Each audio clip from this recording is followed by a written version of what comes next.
તો ભાજપ દ્વારા પ્રભારી અને સહપ્રભારીની નિમણૂક કરવામાં આવી છે। વિજય રૂપાણીનું નામ તેમાં મોખરે છે। વિજય રૂપાણી કે જેમની નિમણૂક કરવામાં આવી છે, જે પ્રભારી અને સહપ્રભારીની નિમણૂક કરવામાં આવી છે, તેમાં ગુજરાતમાંથી વિજય રૂપાણીને પણ સ્થાન મળ્યું છે।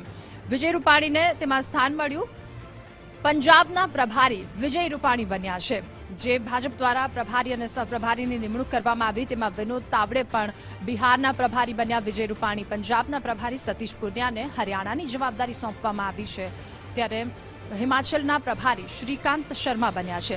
સતીશ પુનિયાને હરિયાણાની જવાબદારી સોંપાઈ છે, તો લક્ષ્મીકાંત બાજપાઈને ઝારખંડના પ્રભારી બનાવવામાં આવ્યા છે। આ તરફ પંજાબની જવાબદારી વિજય રૂપાણીને સોંપવામાં આવી છે। પ્રકાશ જાવડેકર કેરળના પ્રભારી બન્યા છે અને આ સાથે તરુણ ચુગને પણ લદ્દાખના પ્રભારી બનાવાયા।